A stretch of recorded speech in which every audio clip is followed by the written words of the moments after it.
गुरुर्ब्रह्मा गुरुर्विष्णु गुरुर्देव महेश्वरा गुरु साक्षात् परब्रह्म तस्मै श्री गुरुवे नमः।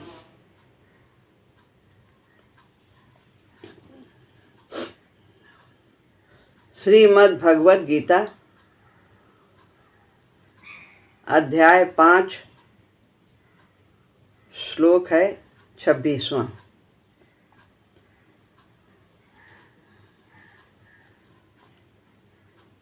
काम क्रोध वियुक्तानां यतीनां यत चेतसाम्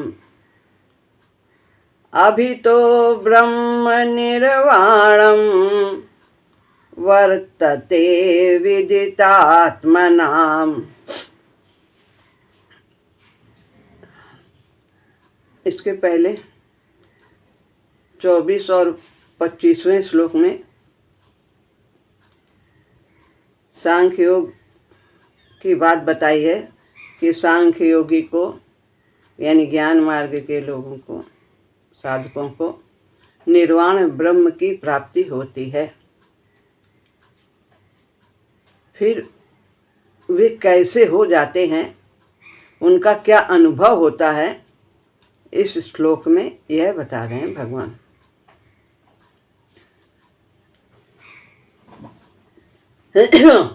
काम क्रोध वियुक्ता नाम, वियुक्त माने रहे, काम और क्रोध से रहित हो जाते हैं। उनमें काम और क्रोध नहीं रहता है, यानी कामना और क्रोध। यत चेतसाम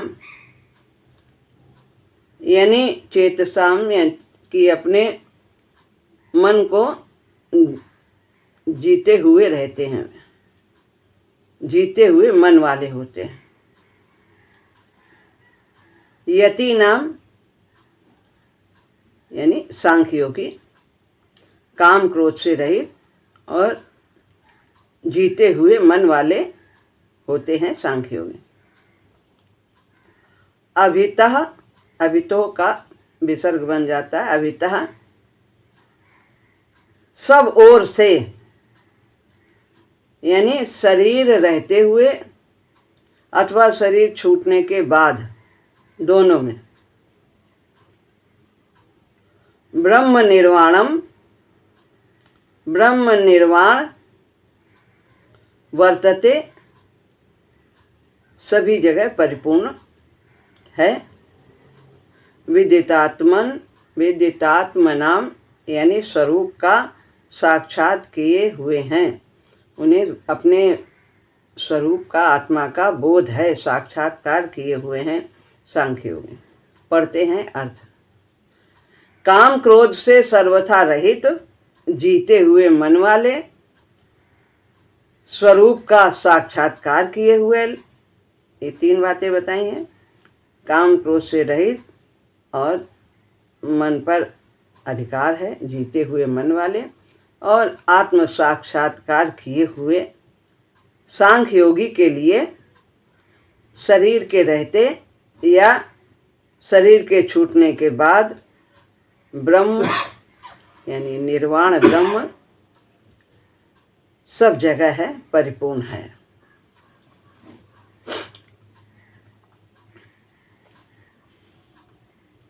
व्याख्या पढ़ते हैं।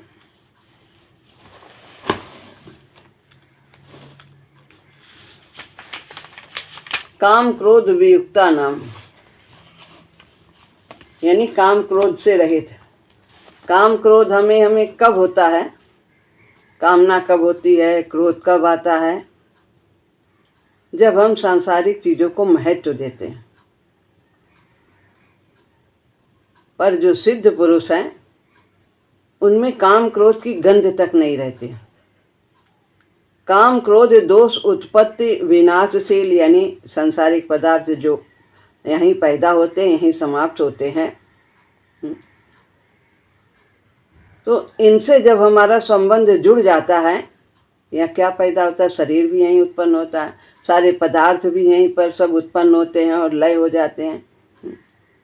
तो इनसे जब हमारा संबंध जुड़ जाता है, यानी हम इन्हें, आत्मा जब इन्हें अपना स्वरूप मान लेती है, शरीर को ही समझती है, मैं हूँ, मैं शरीर हूँ, मेरा ये नाम है, ये रूप है, मैं इतना ही हूँ। जैसे वो जो ड्रामा करने जाते हैं, जो वहाँ पर पार्ट में भाग लेते हैं, जब करते हैं तो वो अपने को, जो उन्हें पार्ट मिला है वो उसका तो अभिनय करते हैं, लेकिन अपने को ध्यान रखते हैं कि मैं यदि कंस बना हूँ या राम बना हूँ, कुछ भी बना हूँ, तो मैं वास्तव में वो नहीं हूँ। मैं वास्तव में क्या हूँ? मैं जो हूँ, मेरा ये नाम है, मेरा ये जाति है, वो उन्हें ये याद रहता है। तो ऐसे ही सांख्य योगी जो महापुरुष हैं, उन्हें ये बोध रहता है कि मैं आत्मा हूँ, मैं यहाँ पर जितना भी है वो सब अभिनय कर रहा हूँ, अपने कर्तव्य का पालन कर रहा हूँ, जो हमें कर्तव्य मिला है। तो अपने को वास्तव में अपने स्वरूप का बोध रहना। तो इसलिए वे सांसारिक वस्तुओं को महत्व नहीं देते हैं। सिद्ध महापुरुष को उत्पत्ति विनाशशील रहित सत्य तत्व में अपनी स्वाभाविक स्थिति का अनुभव हो जाता है। सब में रहते हुए भी वे अपनी स्थिति का अनुभव करते हैं कि मैं कौन हूँ, वास्तव में कौन हूँ। मैं भगवान का अंश हूँ, मैं शरीर नहीं हूँ। शरीर होता तो फिर यही मेरा नाम रूप, यही सब कुछ हमेशा बना रहता, लेकिन वो तो हर जन्म में बदलता रहता, रूप भी बदलता, जात भी बदलती, नाम भी बदलता, लेकिन आत्मा वही रहती। अतः उत्पत्ति विनाशशील स्थिति, विनाशशील पदार्थों का उससे संबंध होता ही नहीं। और जब हमारा संबंध नहीं है तो फिर हमें किसी चीज़ की आशा नहीं रहती है, हमारे अंदर विकार नहीं रहते हैं। काम क्रोध कैसे उत्पन्न हो सकता है जब हमें कुछ चाहिए नहीं? जो स्वाभाविक रूप से मिल रहा है, कामना नहीं है, कोई कामना नहीं। और जो विकास के लिए आवश्यक है, कर्तव्य कर्म करने से जो भी कुछ प्राप्त होता है सहज स्वीकार। फिर जब कोई उस कामना में, जब कामना नहीं तो कामना की पूर्ति में यदि कोई बाधक होगा ही नहीं, जब कामना ही नहीं तो बाधक कहाँ से आ जाएगा? तो फिर क्रोध भी नहीं आता। साधन करने से काम क्रोध कम होते हैं। साधन करते हैं, कौन सा साधन? जो गुरु जी ने बताया है वो साधन करते हैं, अपने को बदलने के लिए, अपने को साधने के लिए, अपने विकारों को दूर करने के लिए, उनका परिशोधन करने के लिए। जब हम ऐसा करते हैं, धीरे धीरे विकार कम होते चले जाते हैं और ये साधक ऐसा अनुभव करते हैं कि हाँ, कम हो रहे हैं। और जो चीज़ कम होने वाली है वो समाप्त भी होने वाली है। क्रोध,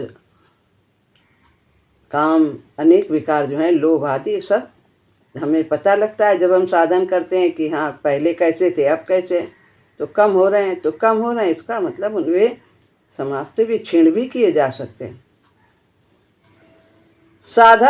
साधन करने वालों को यह अनुभव होता है, पहली बात, कि काम क्रोध आदि दोष पहले जितनी जल्दी आते थे उतनी जल्दी अब नहीं आते, ऐसा अनुभव होता है। और दूसरी बात, पहले जितने वेग से आते थे उतने वेग से अब नहीं आते हैं। क्या, कितना लाल पीली आंखें हो गई, क्या हो गया, सब कुछ शरीर में भी वो परिवर्तन दिखाई देने लगता है, उसका वेग, तो उसका वेग उतना तीव्र नहीं होता। तीसरी बात, पहले जितनी देर तक ठहरते थे अब उतनी देर तक नहीं ठहरते, जल्दी गुस्सा शांत हो जाता है, कामना जल्दी शांत हो जाती है। तो ये साधन करने से उसे अपने अंदर ये परिवर्तन प्रतीत होते हैं। साधक को ऐसा भी प्रतीत होता है कि काम क्रोध का वेग पहले से भी अधिक आ गया है, ऐसा भी होता है। उसका क्या कारण है कि एकदम से इतने दिन से साधन कर रहे हैं तो वो अब आया इतना तेज, मेरी तो कोई साधना में कोई परिवर्तन ही नहीं हुआ, हम कैसी साधना हम कर रहे हैं, कोई फायदा नहीं। तो उसका कारण है कि साधन करने से भोगासक्ति तो मिटती चली जाती है, भोग में आसक्ति, लेकिन अभी पूर्ण अवस्था प्राप्त नहीं हुई, अभी पूर्णत्व को प्राप्त नहीं किया। भोग भोगने की जो चाह है वो कम होती चली जाती है। दूसरी बात, अंतःकरण शुद्ध होने से काम क्रोध में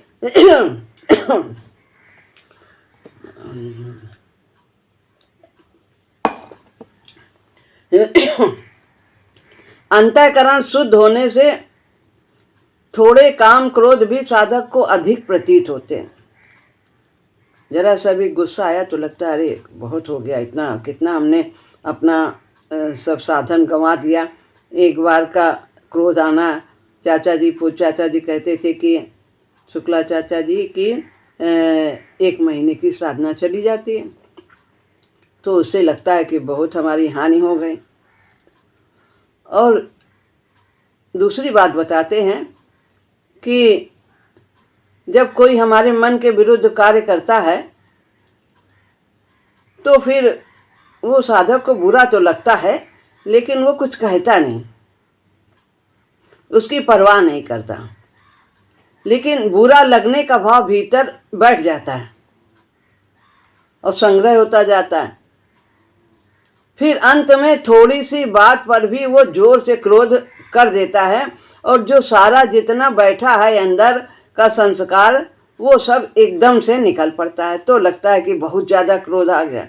वो चुप तो रहता है पहले, थोड़ा फिर हुआ, वो जमता रहता है, बुरा लगा इसलिए। अगर बिल्कुल बुरा न लगे तो वो जमे नहीं।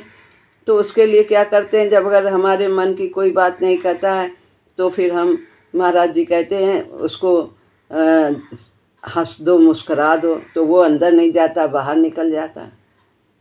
अकेले में भी अगर हम हैं, उसकी बात को याद करते हैं तो फिर उसको, वो हमें ऐसा कह रहा है और हम उसको देख करके मुस्कुरा रहे हैं, ऐसा अनुभव करने, तो ये इसका तरीका है। तो वो हमारे अंदर बात बैठती कम। तो ये बताया काम क्रोध से रहित ऐसा होता है। और साधक की भी स्थिति बताई है, यत चेत साम। जब तक हमारे मन में सांसारिक वस्तुओं से संबंध रहता है अंदर चेतना में, तब तक मन वश में नहीं होता है और मन मनमानी करता है। असत का संबंध सर्वथा न रहने के कारण महापुरुषों का कहलाने वाला मन स्वतः वश में रहता है। जब हम सांसारिक पदार्थों से, जड़ से संबंध अपना नहीं रखेंगे, आत्मा नहीं रखती है, तो उसका मन स्वतः ही बस में रहने लगता है।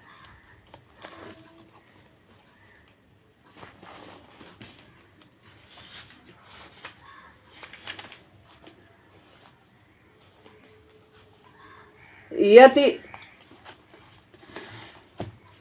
महाराज जी कहते हैं, यति संयमी को कहते हैं। यति नाम का है ना, तो जो संयम, जो अपने मन बुद्धि इंद्रियों पर संयम करता है, जो करना चाहिए वही करता है, उनका सदुपयोग करता है, प्रभु प्राप्ति की ओर ही लगाता है उन्हें, तो यति संयमी को कहते हैं। तपस्वी, ये एक तप है कि हम सही दिशा में चलें, इंद्रियों का दुरुपयोग न करें। जिसने तन तथा मन को कसा है तो उसको संयमी कहते हैं।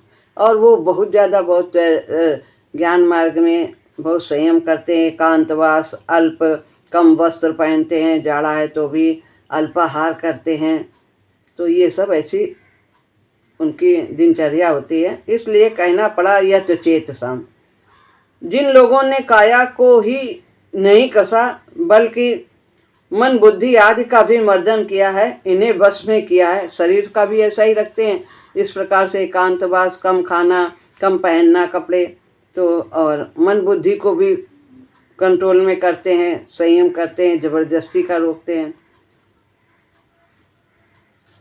यह एक सुंदर स्थिति है जिसमें हम अपने कोषों के पूरे स्वामी होते हैं। हमारे कोष हैं, हम अब सब जानते हैं कि 5 कोष हैं, अन्नमय, प्राणमय, मनोमय, विज्ञानमय, आनंदमय। तो इन पर पूरा उनका नियंत्रण रहता है कि प्राण में जो कामना है वो उसको समझते हैं कि ये नहीं होनी चाहिए, मन को क्या करना चाहिए, बुद्धि आदि इंद्रियां सब पर के वो स्वामी होते हैं। सूक्ष्म तथा स्थूल सभी गतियों पर हमारा पूरा अधिकार हो, ऐसा वो सोचते हैं। इससे भी ऊंची स्थिति है जब कभी सभी कोष इस तरह से रंग जाएं ऊंची चेतना से कि वो सहज स्वभाव से उनकी अभिव्यक्ति सुश्लिष्ट यंत्र बन जाए। तो संयम का प्रश्न ही ना रहे, स्वतः ही वो उसी मार्ग पर चलें।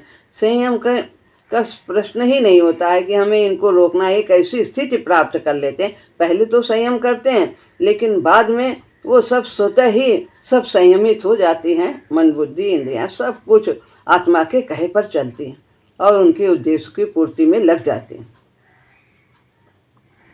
ये है वो स्वयं कसते हैं अपने को, ज्ञान मार्गी, सांख्य योगी। लेकिन भक्त तो अपनी प्रकृति का भी समर्पण कर देता है। जैसा भी हूँ मैं तेरी ड्योढ़ी पर पड़ा हूँ प्रभु, आपके ही शरण हूँ, प्रणिपात पूरी तरह से प्रभु के चरणों में। संयम की समस्या ही नहीं रहती, स्वयं प्रभु संभाल के लिए चले जाते हैं। स्वयं उनका सुमिरन करते हैं, उनके पठन पाठन करते हैं, उनके लिए कर्म करते हैं। जो कुछ भी कर्म होता है प्रभु के लिए कर्म करते हैं। अपने को पूरी तरह से जो कुछ भी है, ज्ञान, बुद्धि, कला, धन, दौलत, सब कुछ प्रभु का है, यही मानते हैं। रूपांतर हो जाता है प्रकृति का, उनकी प्रकृति का रूपांतर हो जाता है। प्रकृति माने क्या? स्वभाव का, उनके स्वभाव का रूपांतर हो जाता है। ये जो काम, क्रोध, लोभ, मोह से प्रभावित स्वभाव होता है वो सब शुद्ध प्रकृतियां बन जाती हैं।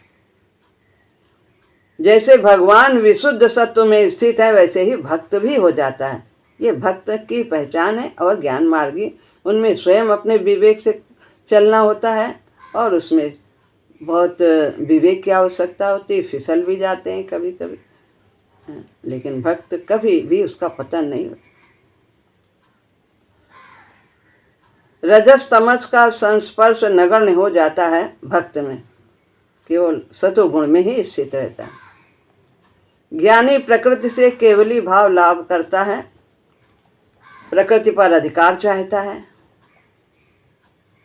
विवेक के द्वारा केवली भाव लाभ करने के लिए और उसे बनाए रखने के लिए केवल आत्मा का ही बोध होता है। केवल आत्म साक्षात्कार की मैं आत्मा हूँ, भगवान का अंश हूँ। बस जितना प्रकृति में रूपांतर होता है वो स्वतः ही होता होगा।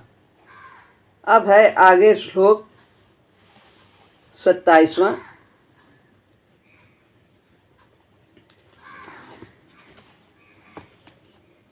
इसमें ध्यान योग का वर्णन है।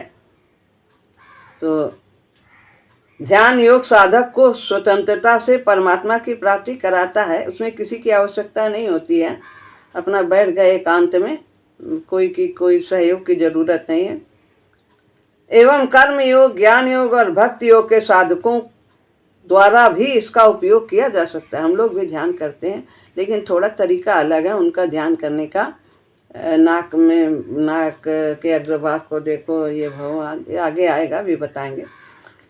जप, ध्यान, सत्संग और स्वाध्याय ये प्रत्येक साधक के लिए उपयोगी हैं। सब साधक को करना होता है जप, सभी, चाहे कर्म योगी हो, चाहे भक्ति योगी हो, चाहे ज्ञान योगी हो, चाहे ध्यान योगी हो, सबको ये सब जप तो करना ही है। सत्संग भी करना है, पठन पाठन भी करना है, सत्संग भी करना है, स्वाध्याय, ये सब आवश्यक है।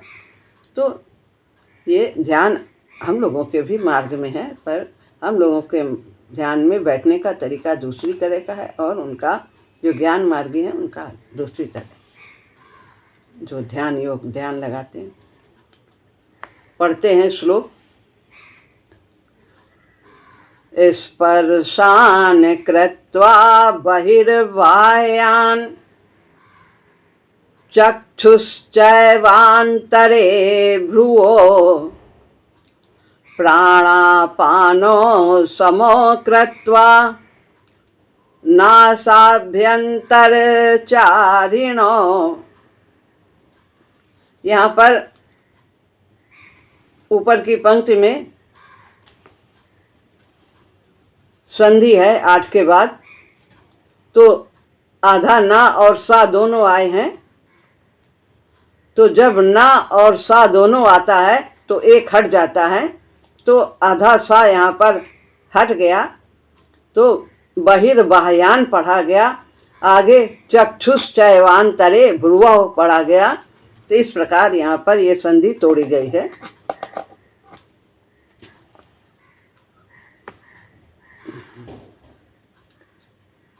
बाह्यान माने बाहर के, स्पर्शान माने पदार्थों को,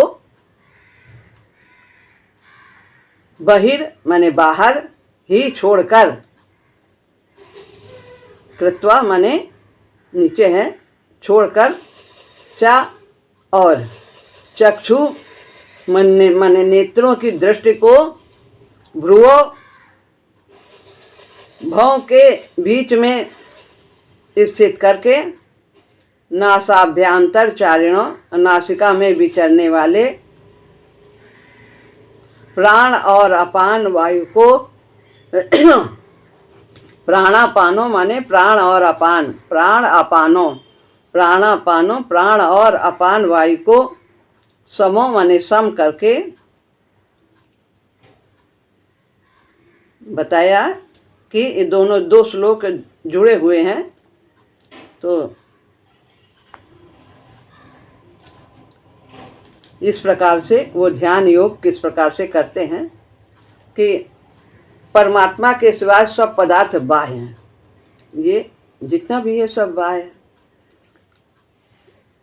तो बाहर के पदार्थों को बाहर ही छोड़कर और नेत्रों की दृष्टि को भौहों के बीच में स्थित करके नासिका में विचरने वाले प्राण और अपान वायु को सम करके वो ध्यान करते हैं। तो और आगे है कि इतना करते हैं, फिर देखते हैं और आगे दूसरा श्लोक हो पाता है कि तो परमात्मा के सिवाय सब पदार्थ बाह्य हैं। बाह्य पदार्थों को बाहर छोड़ देने का तात्पर्य है मन से बाह्य पदार्थों का चिंतन ना करें, ध्यान में बैठ जाएं। ऐसे बैठ गए और फिर आगे क्या करते हैं कि वो जो नाक के अग्रभाग को देखते हैं, यहाँ भौं आँख बंद कर लिया और तो फिर उस अंदर की दृष्टि से यहाँ पर त्रिकुटी के मध्य में देखते हैं। इस तरह से वो ध्यान करते हैं। तो बाह्य पदार्थों के संबंध का त्याग कर्मयोग में सेवा के द्वारा होता है। कर्मयोग में हमारा संबंध बाह्य पदार्थों अपने लिए काम नहीं करते, संसार के लिए करते हैं। और ज्ञान योग में विवेक के द्वारा होता है कि मैं नहीं कर रहा, इंद्रियां कर रहे हैं, गुण गुण में वर्त रहे हैं, ऐसे संबंध छूट जाता है। और भक्ति योग में भगवान के लिए अर्पण होता है, सब भगवान का है, भगवान का है, ऐसा करते हैं।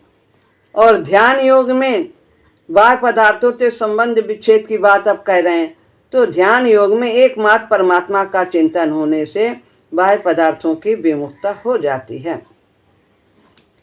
तो ध्यान काल में क्या करते हैं, नेत्रों को सर्वथा बंद रखने से लय दोष अर्थात निद्रा आने की संभावना होती है, और नेत्रों को सर्वथा खुला रखने से सामने दृश्य दिखाई देगा, ये विक्षेप होता है। इन दोनों प्रकार के दोषों को दूर करने के लिए आधे मूंदे हुए नेत्र की दृष्टि को दोनों भवों के बीच स्थापित करने के लिए कहा गया है। वो इस प्रकार करते हैं, हमें उस तरह का साधन नहीं करना है, उनका थोड़ा सा विवरण है। और प्राण अपान की वायु को रोकते हैं, रेचक कुंभक आदि करते हैं। इस प्रकार से यह ध्यान में करते हैं। और आगे का श्लोक हम लेते हैं, नीचे 28वां। यतेन्द्रिय मनोबुद्धि मुनिर्मोक्ष परायणः विगतेच्छा भय क्रोधो यह सदा मुक्त एव सहा।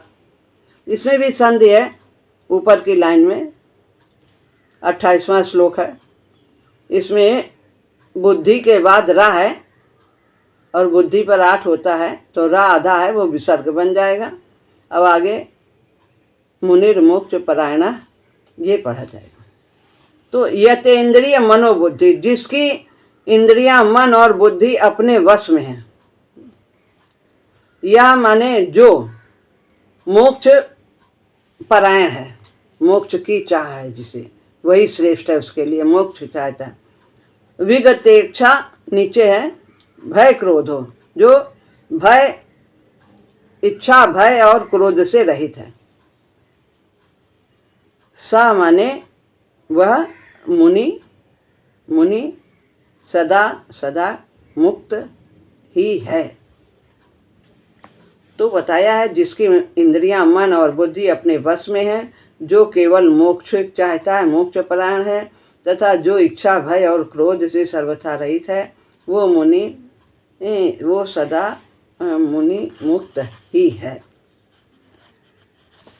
अब यतेन्द्रिय मनोबुद्धि, प्रत्येक मनुष्य में एक तो इंद्रिय का ज्ञान होता है और एक बुद्धि का ज्ञान होता है। इंद्रिय और बुद्धि दोनों के बीच में मन का निवास होता है। मनुष्य को यह देखना है कि उसके मन पर इंद्रिय का ज्ञान प्रभावित है कि बुद्धि का ज्ञान प्रभावित है। यदि इंद्रिय का ज्ञान प्रभावित है तो फिर वो इंद्रियों की तृप्ति में लगा रहेगा, उनको विषयों से संयोग करेगा और उससे सुख का अनुभव करेगा, यदि इंद्रिय का ज्ञान प्रभावित है। और यदि बुद्धि का ज्ञान प्रभावित है तो वो परिणाम को देखेगा और फिर वो सही कार्य करेगा। तो उसका मन बुद्धि से प्रभावित है कि इंद्रिय के से प्रभावित है, ये देखना होगा साधक को।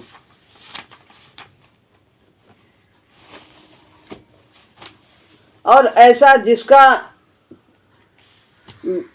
बुद्धि से प्रभावित है, वो सुख भोग का त्याग करने में समर्थ हो जाता है। वो विवेक का, उसको परिणाम पहले देखता है। भगवान ने कहा था सात्विक बुद्धि वाले पहले परिणाम देखते हैं और राजस पहले भोग कर लेते हैं, तब बाद में परिणाम देखते हैं। और सात्विक बुद्धि जो है जिनकी, वो पहले जो विषय भोग कर रहे हैं उसका परिणाम देखते हैं, इससे क्या होगा, इससे दुख होगा कि इससे सुख होगा, इससे शरीर की हानि होगी या विकास की हम बढ़ेंगे कि नहीं बढ़ेंगे, ये सब देख करके तब वो भोग को स्वीकार करता है। शरीर स्वस्थ रहेगा कि अस्वस्थ रहेगा, हम सेवा कर पाएंगे, भजन कर पाएंगे कि नहीं कर पाएंगे, तो परिणाम पहले देखता है जिसका मन बुद्धि से प्रभावित हो। तो यहाँ पर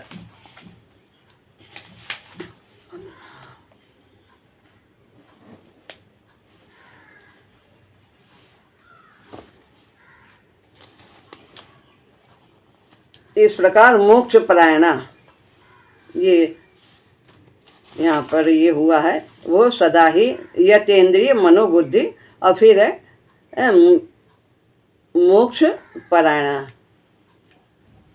कि वो मोक्ष के परायण होता है, यानी मोक्ष के पीछे पड़ा हुआ होता है, मोक्ष प्राप्ति के लिए कटिबद्ध है। प्रकृति के बंधन से मुक्ति ही जिसने जीवन का लक्ष्य बनाया है, आवागमन समाप्त हो जाए, यहाँ पर आना जाना ना पड़े। जो श्रेय मार्ग को चुनने वाला है मन की स्थिति, परमात्म प्राप्ति करना ही जिसका लक्ष्य है, ऐसे परमात्म स्वरूप का मनन करने वाले साधक को यहाँ मोक्ष परायण कहा गया। तो परमात्म तत्व सब देश सब काल में पूर्ण होने से सदा सबको प्राप्त है, परंतु उद्देश्य हमारा दृढ़ न होने के कारण इसमें हमें देर लगती है। हमने दृढ़ उद्देश्य नहीं किया, दृढ़ निश्चय नहीं हुए। तो यदि एक दृढ़ उद्देश्य बन जाए तो तत्व की अनुभूति में देर नहीं लगेगी। वास्तव में उद्देश्य पहले से ही बना बनाया है। क्या उद्देश्य बना बनाया है? कि मनुष्य शरीर मिला, मनुष्य शरीर इसीलिए मिला, केवल इसी उद्देश्य को पहचानना है। तो यह लालसा संसार की सब कामनाओं को मिटाकर साधक को परमात्म तत्व का अनुभव हमें करा देती। क्या लालसा? कि भगवान को पाना है, हमारा यही उद्देश्य है। तो वो जो साधक है वो मोक्ष परायण होते हैं। कर्म योग, सांख्य योग, ध्यान योग, भक्ति योग आदि सभी साधनों में एक दृढ़ निश्चय या उद्देश्य की बड़ी आवश्यकता है। हम कोई भी साधन करें, हमें एक निश्चय, व्यवसायत्मिका बुद्धि होनी ही चाहिए, निश्चयात्मिका बुद्धि होनी ही चाहिए कि एक निश्चय कि क्या करने के लिए आए हैं। तो इस तरह से यह जब दृढ़ निश्चय हो जाता है तो फिर मोक्ष परायण हो जाते हैं। विगतेच्छा भय क्रोधो, अब बताते हैं इच्छा भय तथा क्रोध से रहित। इच्छा काम का ही रूप है, सभी कामनाओं से रहित है, वही तो चंचल कर देती है चित्त को।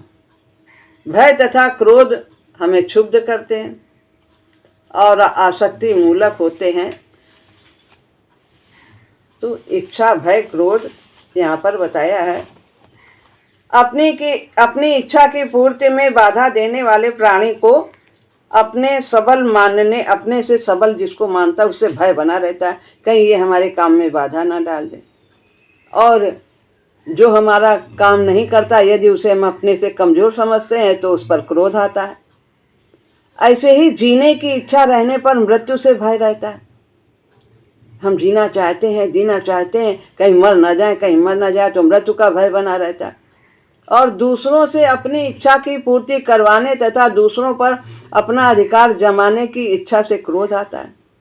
अतः भय और क्रोध होने में इच्छा ही मुख्य है, जीने की इच्छा या अपना कामनाओं की पूर्ति की इच्छा।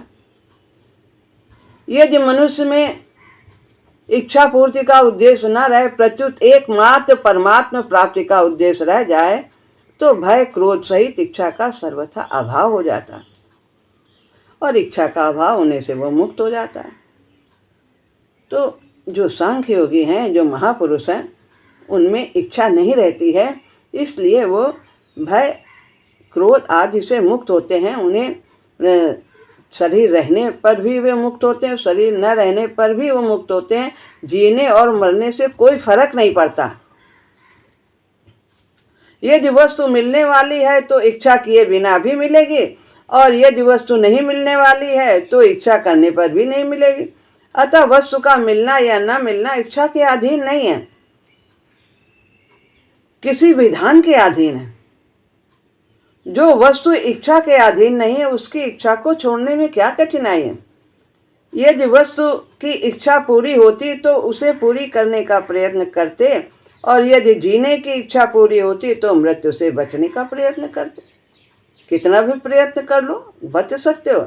जो हम चाहते हैं वो क्या वही होता है? नहीं होता है। तो इस प्रकार जो सिद्ध पुरुष हैं वो सब जानते हैं और अपने उद्देश्य की ओर बढ़ते हैं। सदा मुक्त एव सा, तो जो उत्पत्ति विनाशशील पदार्थों के साथ अपना संबंध नहीं मानता है, अपने को अलग समझता है, शरीर से आत्मा समझता है, तो वो संसार से संबंध नहीं मानता है। हमारा उसका कोई संबंध ही नहीं हो सकता, नित्य का अनित्य से संबंध हो ही नहीं सकता। इस प्रकार उसके अंदर विकार नहीं रहते हैं और वो परमात्मा तत्व की सदैव प्राप्ति उसे अनुभव होती रहती है। सदा मुक्त एव, इस प्रकार वास्तव में साधक स्वरूप से सदा मुक्त ही है। केवल जब वो उससे संबंध जोड़ लेता है संसार से, तभी वो बंधन में बनता है।